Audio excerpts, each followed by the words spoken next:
With an official race temperature of 13 degrees Fahrenheit, today I'm going to talk about the coldest half marathon I've ever run.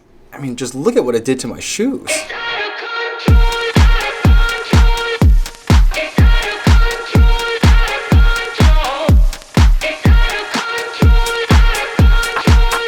13.1 miles, 1 hour, 42 minutes, and 26 seconds for an official time, for an average pace of 7 minutes and 49 seconds per mile. This year's winter F3 half marathon for 2019 in Chicago was amazing, challenging, and just a ton of fun. This is the third time I've run this race, and it is the coldest one that I've ever run. Every year they hold this race in Chicago in January, and it's the coldest race that they've ever run as well. 13 degrees, I think, must be a temperature that they pulled from the end of the race, because at the beginning of the race when we started, it was definitely in the single digits, or at least it certainly felt that way, and that's what my watch was telling me.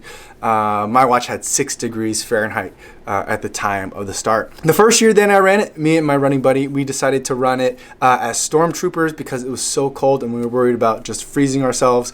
Last year he was injured, so he couldn't run. I was going to run as Darth Vader, but it ended up being so warm that I thought it would actually be some pretty good race conditions, and I was able to PR for at least for the time. And I think that might actually be my PR for the half marathon last year when it was in the 40s of 1:34:53.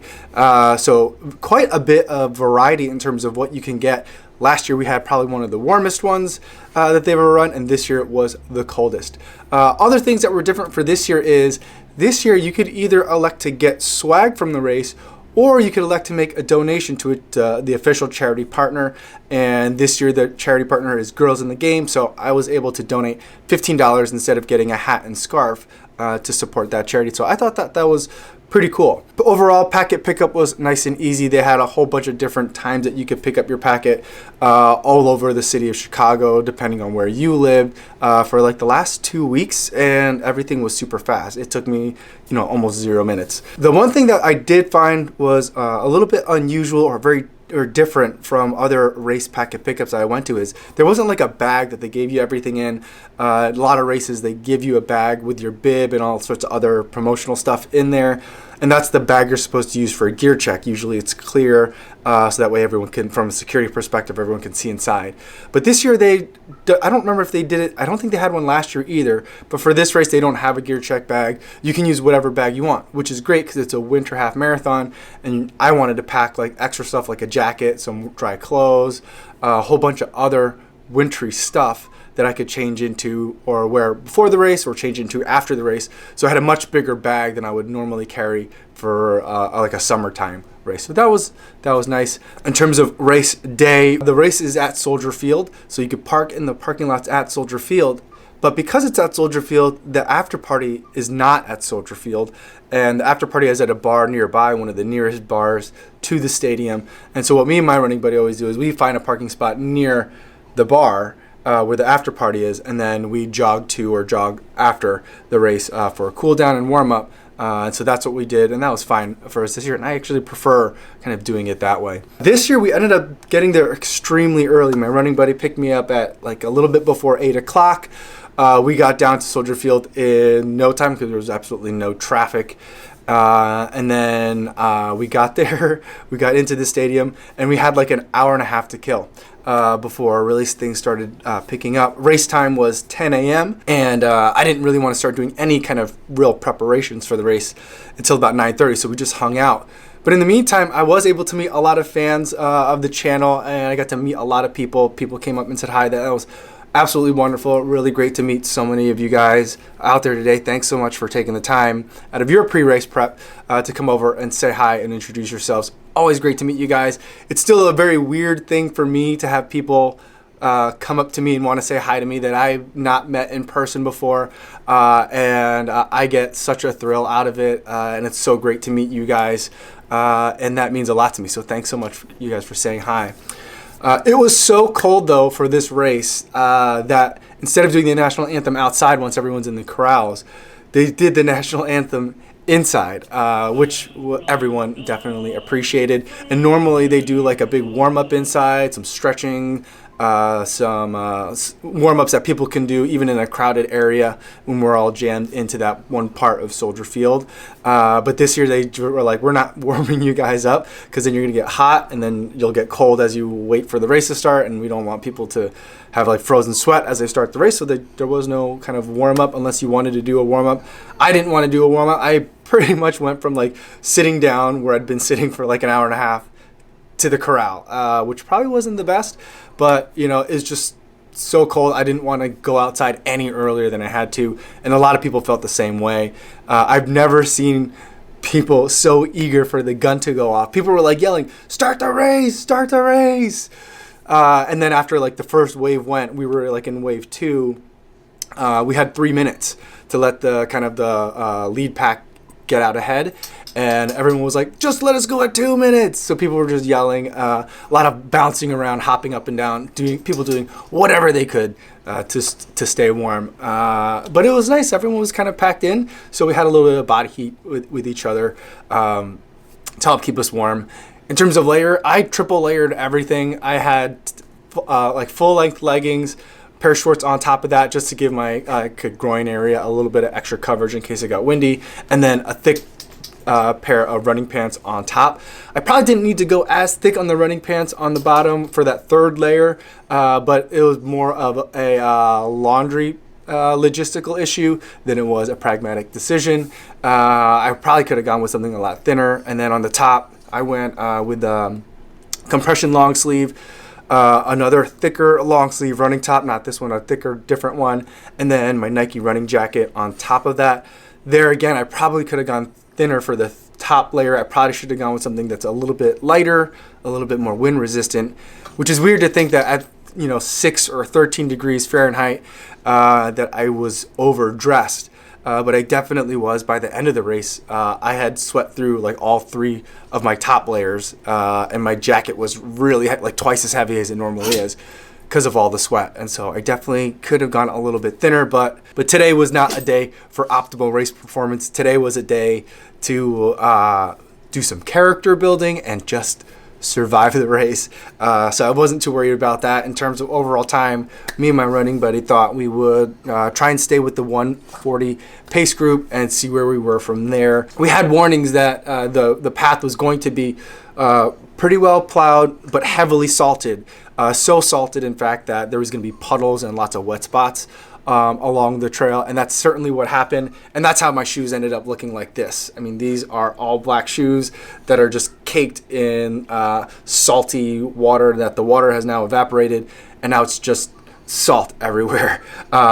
So that was pretty amazing. Some people, I could just see some people, they must just be better at butt kicks than I am, but they had like salt covering like almost their entire backside from feet all the way like halfway up their back, because things were a little bit messy, but at least they weren't slippery, nothing too slushy, except for there was one part around the turn where I think there's new concrete or something that they've just recently redone, and they don't salt at that part, and so all they could do was plow it and sand it, which made for a little bit of snowy conditions, slowed you down a little bit, but at least that part as well wasn't very slippy. So overall, just I don't know how they kept the path so clear. Kudos to them for how really well that they did. It was just absolutely amazing. So in terms of running the race, we got out there, everyone was packed a little bit tight. And that's kind of what I expected. That's what I've experienced in previous years with the same race. And we kind of let the 140 group get ahead of us.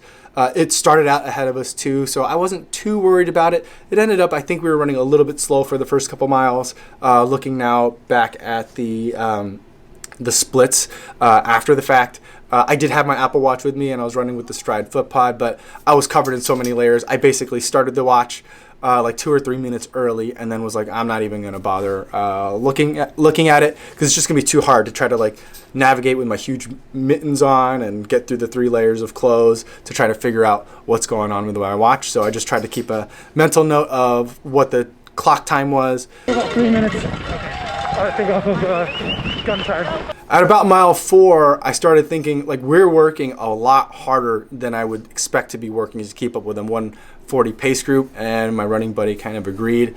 I'm still coming off of this cold. I don't know if you can hear it. I can hear it. and I was coughing and hacking like crazy. The cold weather just wasn't great for whatever remnants of the cold that I'm still battling. I'm just trying to kick that last part, still have. So I was huffing and puffing. I was definitely laboring my breathing and struggling to keep up with that 140 pace group. By the time we did get to the turn, it's about a little bit past the halfway point around mile 7. We turned around and we came like down an underpass and then up a hill that was enough to kind of break me. And I just was like, look, if you want to go ahead, tell my running buddy, but if you want to go ahead, go ahead. But I got to pull off pace for a little bit. I was hoping I could just kind of chill out for a little bit for like a mile or so, catch my breath, and then try to reconnect with that pace group rather than just try to stubbornly stay with them. And that worked kind of, but ultimately by mile 8 or 9, I knew that I was going to have to let them go, and we both let them go. I told my running buddy several times he could go ahead without me, but he was like, no, we'll just stay together and run it in that way. And that was really great for me because I definitely needed that little extra bit of motivation and help in trying to keep up whatever pace we were able to keep up. Because by mile 8, it wasn't that windy of a race, but lots of portions of the lake by the coast where we were are frozen, and so wind just whips right off of it. So even on a not windy day, there are certain parts where you're just getting literally ice cold air blowing at you, and that was very discouraging and very fatiguing. It got to the point that even though I was running with ski goggles on the entire time, my right contact started to get gummy right around that 8 mile point, to the point where, and what I mean by gummy is that like it's hard to blink. Like blinking happens slower. I think it's like more viscous. It happens in slow motion. And on the right side, I could neither it was kind of stuck in like this position.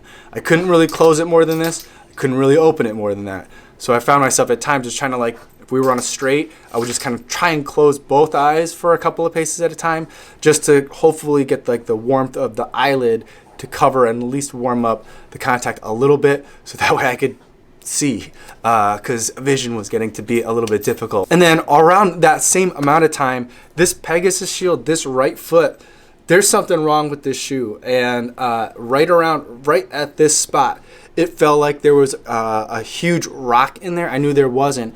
And I've experienced this with this shoe before, and it definitely came back with a vengeance today. There's a spot in here where it just feels like there's a rock there, and it's jabbing right under my foot in between the second and third toe, and it was super painful. And I was trying to alter my stride a little bit, curl my toes down so that way they wouldn't hit on the pad of my foot so much. I was doing all sorts of weird stuff to try and avoid hitting that spot. And I just don't know what's going on with that shoe, if the zoom pocket's too crazy and it's poking through, or I'm not getting any zoom pocket. I can't really tell what the problem is, but that's the problem I have with this shoe. And while I was very glad to have it to cover my feet, to keep them from getting wet, to protect it from all the salt, I was really missing and very jealous of all the other people that wore their Vaporflies on that race, because my foot was just absolutely killing me. So very disappointed in this shoe, and a real bummer, very distracting towards the end. But we were able to finish. I just stuck onto my running buddy's shoulder. I let him get a little bit ahead of me, and then I was just we're gonna stay shoulder to his shoulder in front of mine, and I'm just gonna stay and keep a certain amount of distance, and no matter what happens, I'm just gonna stay there. And so we were able to finish relatively strong.